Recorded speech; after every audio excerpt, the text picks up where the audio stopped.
La revista Life popularizó aquello de una imagen vale más que 1000 palabras. Adriana Valdés, con esa lucidez a la que nos tiene acostumbrados, ha retrucado: hoy un eslogan vale más que 1000 reflexiones. Lo escribió en Redefinir lo humano, las humanidades en el siglo XXI, un pequeño gran libro editado por la Universidad de Valparaíso, surgido tras las reflexiones que compartió en la UDP, en Puerto de Ideas y en la Cátedra del siglo XXI de la Universidad de Finisterra. Ella es ensayista, crítica, es miembro de número de la Academia Chilena de la Lengua y la primera mujer en ser elegida vicedirectora de esa institución. Ha trabajado en la CEPAL, la Universidad Católica, ha escrito textos sobre literatura chilena y artes, un libro de poemas que se llama Señoras del Buen Morir, me gusta ese nombre. Pero antes, en 2012, apareció su libro de Ángeles y Ninfas, conjeturas sobre la imagen en Warburg y Benjamin, lo que cita en su cuenta de Twitter, donde se define como ni ángel ni ninfa. En Del Fin del Mundo, con Marco Antonio de la Parra y María José Navia, Adriana Valdés. Bio Bio TV y Universidad Finisterra presentan Del Fin del Mundo, un espacio para el teatro y la literatura. Conducen Ana Josefa Silva y Marco Antonio de la Parra. El siglo XXI está exigiendo con urgencia nuevas miradas sobre las humanidades, y la velocidad de los cambios tecnológicos y sociales desafía las capacidades de cualquier imaginación. El presente de mutación tecnológica, de comunicaciones inmediatas y efímeras, de encuentro entre pueblos y culturas diferentes, de migración de los datos, informaciones, dineros, trabajos y personas. El presente es el vértigo, es prácticamente un juego de azar, el espacio-tiempo de reflexión, la distancia que caracteriza el trabajo de las humanidades tradicionales, se ve invadido por este clima hasta el punto de haber sido prácticamente arrasado. Se ve sustituido por unas humanidades más o menos tecnificadas, o que aspiran a tecnificarse y a tomar su lugar entre las muchas especializaciones que van repletando el mundo académico y universitario, incomunicadas unas de otras. El gran puente entre saberes especializados, que eran las humanidades tradicionales, ese lugar posible de conversación entre personas cultas, se cierra sobre sí mismo, parece, en lugar de abrirse. ¿Cómo hacer hoy un puente entre saberes? ¿Qué papel tienen en eso las humanidades? ¿Y qué papel tienen ahora en la sociedad? ¿Y cuál es su potencialidad utópica, si la hay? El comienzo del libro de Adriana Valdés. ¿Qué preguntas, Adriana? ¿Qué preguntas planteas, ¿no? ¿Qué desafío? Tiene un sí, no apocalíptico. Y lo comencé, recuerdo, en Puerto de Ideas con una portada del New Yorker, que salían unos cyborgs elegantísimos que se notaban que eran como de Wall Street, dándole algo a un mendigo que era igual a ti ser humano, y a mí, digamos, era un ser humano, porque claro, esa parte de la inteligencia artificial, sí, claro, y de esta especie de extensión de nosotros mismos a través de prótesis inacabables que terminan por... las prótesis que no podemos soltar, como esta, por ejemplo. Exactamente, son prótesis, sí. y entonces vamos siendo cada vez, curiosamente, lo que se pregunta ahí en el libro es si acaso la definición de lo humano que ha servido para definir las humanidades, porque la palabra es la misma, si acaso esa definición no está cambiando, no va a cambiar, no cambió ya, y nosotros estamos como en las caricaturas caminando arriba de un abismo, pero no hemos mirado para abajo y todavía por eso no nos hemos caído. Pero las preguntas son como de ese carácter. Sí, claro. Ahora, yo las encuentro relativamente imposibles de contestar. El libro no quiere contestar más que de mis lecturas, como provocando para que otras personas con las suyas lo puedan. Pero hay mucha cosa fuerte en la imaginación detrás del estudio de ese libro. Sí, Yo creo que eso es lo que tú... Sí, estás hay viendo. cosas muy provocadoras, ¿no? Sí, sí. Y una lectura de la Marta Nussbaum, Sí. que es y de Nuccio Ordine, sí, Ordine, Nuccio italiano, ¿no? Ordine. Un libro de citas muy Yo especial. quiero hacer una Muy. acotación. Préstame el libro, por favor. Está todo rayado. Lo rayé entero. Qué bueno. Lo que quiero decirle es que les voy a confidenciar. Yo estaba aquí y dice, ¿cómo voy a presentar yo a la Adriana Valdés? Qué difícil, me cuesta, no puedo, porque es como muy top. Sí, es verdad, ella es un mega top intelectual y todo. Y este librito, gran libro, que le quiero decir que no es que sea enredado, que uno tenga que leerla 25 veces, porque no entiende, porque tiene esa lucidez, se agradece, Adriana, porque lo que ella está preguntando nos está interpelando a nosotros aquí, ahora, a cualquier persona que le interese pensar un poco. Por eso es que tomé aquello del eslogan que a mí me tiene loca. O sea, tú que estás en Twitter, que estás en el mundo online, etcétera, es desesperante como las personas han cambiado las reflexiones por el eslogan. O sea, me pareció tan genial esa metáfora que tú haces, parafraseo que haces de lo de live, porque eso es lo que está ocurriendo. Y luego algo que tú mencionas, y yo también lo rayé, que se supone que la gente tiene acceso, cada vez más acceso a toda la información. Pero existe el algoritmo, como dices tú, Claro. de Google, por una parte, que te va encerrando. Y también yo me he dado cuenta, he observado que existe el algoritmo personal. Las personas se encierran en aquella línea que les interesa y no ven lo que piensan los demás. Y de hecho, mientras más especializadas las reflexiones, que son realmente muchas veces muy valiosas, pero estamos en un estilo en que nos dirigimos constantemente a pares académicos. Entonces queda un espacio enorme de cosas que no sean consignas, slogan, Claro. y que sea pensamiento y conversación. Y conversación. Capacidad de conversar sobre temas, de todos los temas, porque el libro yo lo traté de hacer en un tono de conversación. Sí. Y Ahora te digo, antes fue una conferencia y era pesado como una tonelada y había que leerlo muchas veces, y me fui quedando con lo que más se podía comunicar y dejando lo otro como en el trasfondo. Ustedes van a encontrar muchas notas, citas, etc. Claro. Pero eso es por si acaso uno quiere seguir leyendo, pero no es indispensable para entender el libro. Y yo para creo que nada. igual eso es parte del mensaje que tú transmites. Tú dices que estás proponiendo preguntas, pero yo creo que también hay un mensaje muy lindo respecto a la generosidad. O sea, la generosidad del intelectual o la generosidad de la conversación, y yo creo que eso también se nota en este tono que es tan fácil de leer, que es tan Claro. fácil de comprender todas las preguntas que tú estás proponiendo. Y tú también hablas de la esperanza, Sí. que me parece un mensaje muy lindo, porque tú partes con mencionando distopias y yo pensé, nos vamos a meter acá en la oscuridad Claro. profunda, Claro. pero logramos salir a la luz al final de tu ensayo. Yo creo que me parece esa mirada súper valiosa, como hacia la generosidad, hacia la luz, hacia la hospitalidad, también mencionas tú al final, como... Sí, es que hay un dicho ahí que lo tomo de Ordine justamente, porque a veces uno piensa, vivimos intelectualmente y todo eso como en un infierno, ¿verdad? Entonces él cita a un antiguo, que no quiero decir su nombre para no equivocarme en este momento, pero dice, buscar todos los lugares que no sean un infierno y tratar de perpetuarlo. Sí, eso está al final de las Eso, ciudades invisibles de exacto. Calvino, lo menciona el Khan. Exactamente. Tratar de encontrar lugares que no sean un infierno, reproducirlos, protegerlos, cuidarlos, ayudarse a que existan.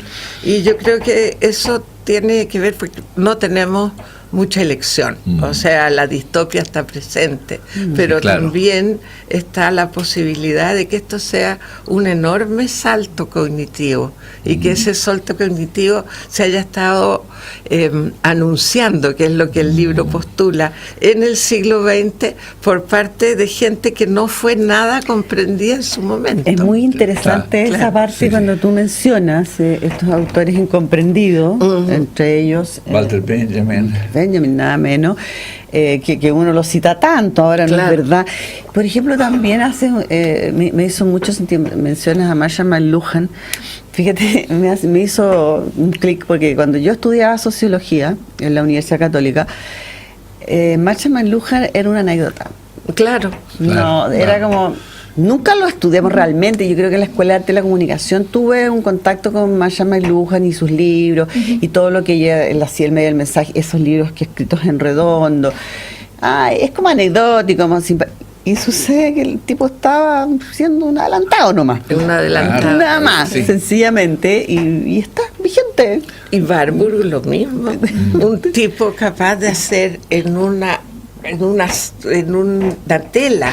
Sí, claro. Hacer estas cosas como de juxtaposición de imágenes. Eso que relatas, eso que relatas es notable, es como lo que dices tú, el PowerPoint, pero a mano. A mano, o sea, intuir lo que iba a ser una manera de pensar que tenemos en la computadora nosotros y que ahora es perfectamente normal y natural. Y eso los académicos de su tiempo lo encontraban muy poco serio. Muy poco serio, bueno. O sea, había muchas cosas que eran poco serias porque no entraban bien. A Benjamin no lo trataron bien en su tiempo. Ahora está reconocido y yo le digo a nuestro santo patrono, francamente creo que habría que hacer un ejercicio para escribir sin citarlo. Un desafío escribir sin citarlo. Pero en el caso de Warburg, también ahora eso se está extendiendo mucho por todo el mundo, pero muy recientemente. Recientemente. Entonces uno dice, esta gente estaba pensando, y hay que pensar de maneras que sean un poco peregrinas, un poco extrañas, porque el mundo está bastante extraño, por decirlo menos. Sí, está, y está bien lo que tú dices, el mundo, porque uno tiende a decir, es que Chile está insoportable, porque y mira un poquito, yo en este ejercicio de buscar gente, veo columnistas de otros lados, tú lees prensa de otra parte, y están alegando lo mismo, ¿te das cuenta? Entonces es un momento del mundo, como ha ocurrido en otras oportunidades. Lo que pasa es que ahora estamos más conectados y si tú tienes un poquito de curiosidad, te enteras. Claro. Que yo creo que esa propuesta tuya que me parece fascinante es hacer curiosos. Aquí lo dice. El gran espacio de los curiosos, ¿no? Los curiosos y los asombrados. Por encima de la tiranía de los papers. Por encima de la tiranía de los papers. Que destroza la academia, ¿no? Sí. Que todo el mundo haciendo tesis y pensando en tesis y no pensando creativamente. Esto de Warburg, ¿no? que instala otro pensamiento. Si Warburg aún hoy, si uno presentara una tesis Warburg, la rechazarían, digamos. Está en los códigos. Vamos a hacer una pausa chiquitita, volvemos enseguida, ¿ok?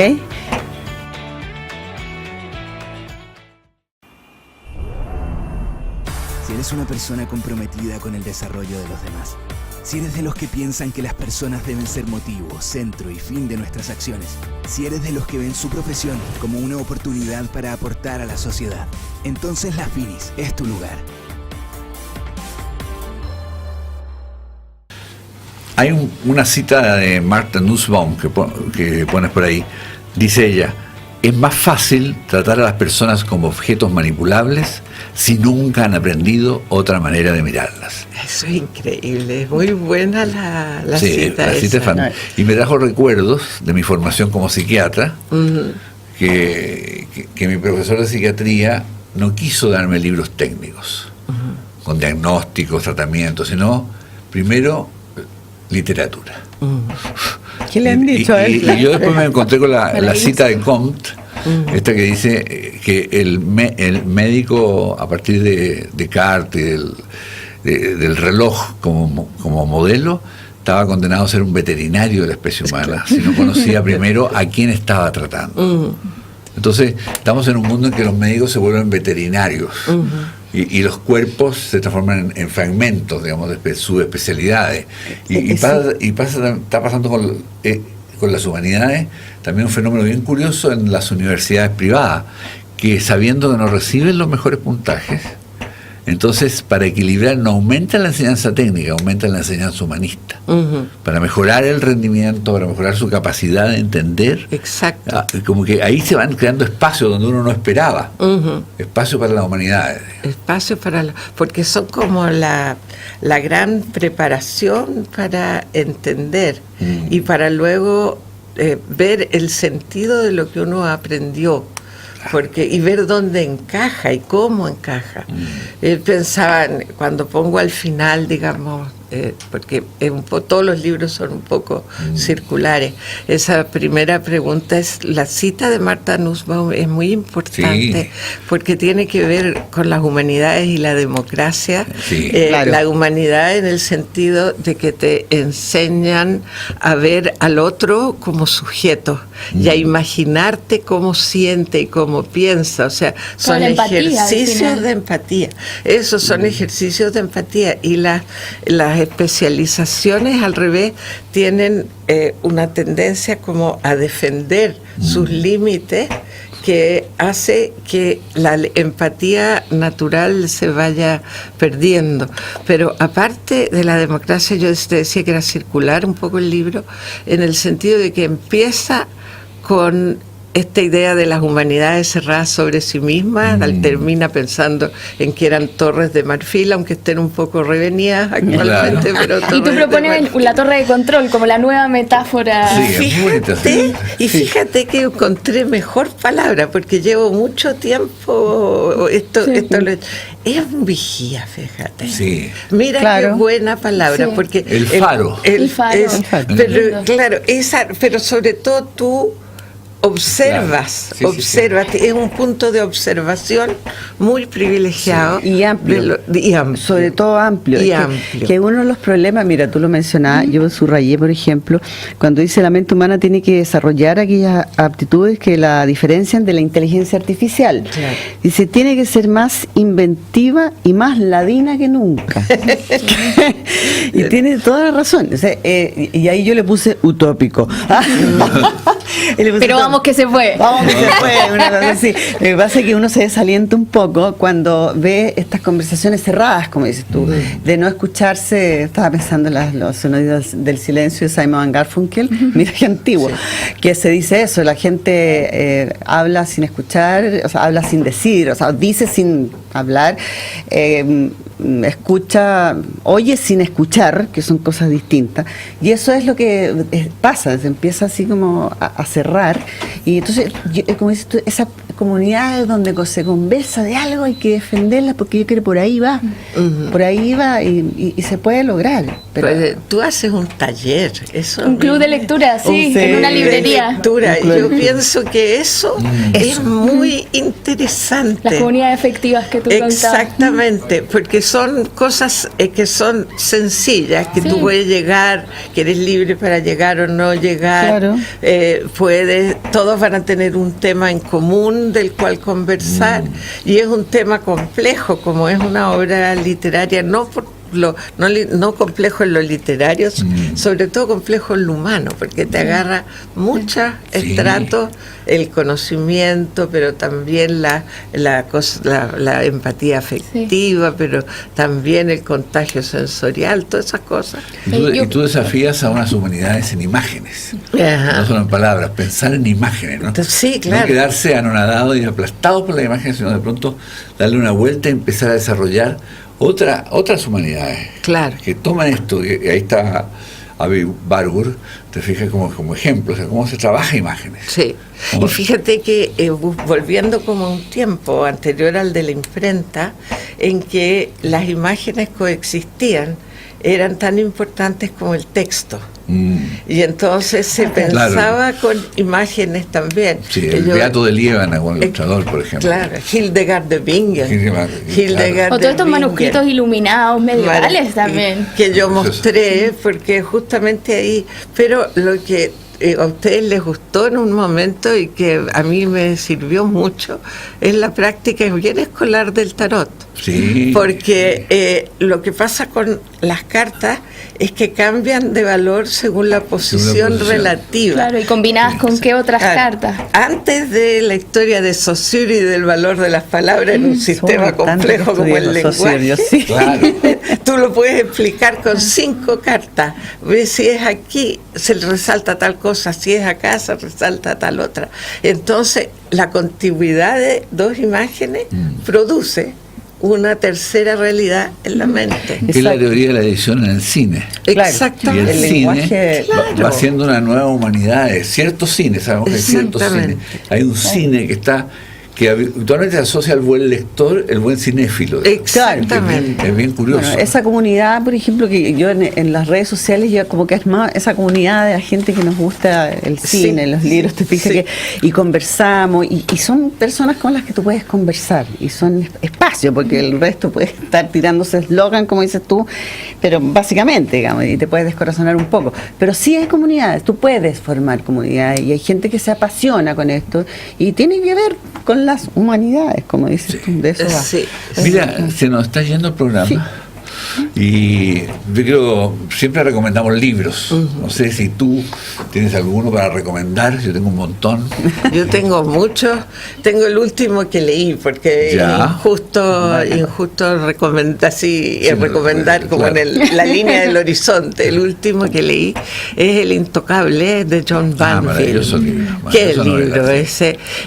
Digamos, si uno quiere saber de historia de Inglaterra, de las costumbres de Inglaterra, de las duplicidades del alma humana, oye, realmente, y además estar en la punta, porque además es un libro que te agarra y no lo puedes soltar. Yo estuve el fin de semana desatendiendo muchas cosas por el estar ahí. Bueno, uno, claro, lo pasa con los buenos libros.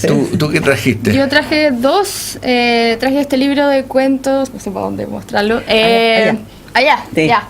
Este libro de cuentos de Valeria Tentoni, que es una argentina, que se llama Furia Diamante, de una editorial chiquitita acá en Chile que se llama Libros del Pez Espiral, y este que es el último libro de la editorial Libros del Laurel, que se llama Muriendo por la Dulce Patria Mía, que es una vuelta a una novela que se llamaba igual de Roberto Castillo, y que ahora la trabajó un poco más y viene con un epílogo, un prólogo, mucho material extra y buenísima novela. Tiene que ver con Arturo Godoy, exactamente. Sí. Yo traje unas cositas pensando en Navidad, hay varios nombres, ¿no? De Josefina Vicens, un libro que en este programa recomendó Alejandro Sambre, que es una maravilla, El libro vacío. Un libro particular, es muy, muy especial. De Luciano Cánfora, Libro y Libertad, un ensayo chiquito muy, muy interesante. De Pascal Quignard, uno de mis autores favoritos, El origen de la danza, que para variar es una joya todo lo que él escriba. Y el ensayo que ganó el premio del Círculo de Críticos, de ensayo sobre el silencio, de Marcela Labraña. Es un libro precioso, precioso, editado como los dioses, una maravilla. Por favor. Con imágenes también. Con imágenes. Trabaja sobre la imagen. Marcela, yo la admiro muchísimo, Marcela. Es una persona que ha estudiado mucho con Victoria Cirlot también. Claro. Y es todo un trabajo que tiene que ver con el pensamiento de la imagen. Y con muchas otras cosas, pero el nivel que alcanza la reflexión de Marcela es extraordinario. Es absolutamente extraordinario. Una joya del año. Y bueno. Ay, qué pena. Era como una hora más. Y tenías ahí el Jawel de mi amigo Bruno Cuneo, que es un libro maravilloso. Y La casa devastada de Carlos Cosiña, que recibió también el premio del Círculo de Críticos. Poesía, como siempre, mucha y buena. Mucho buena. Adriana, muchísimas gracias por venir. Gracias a ustedes. María José, te digo, y a ustedes muchas gracias por compartir con nosotros en Del Fin del Mundo, acá en Bio Bio TV. Gracias.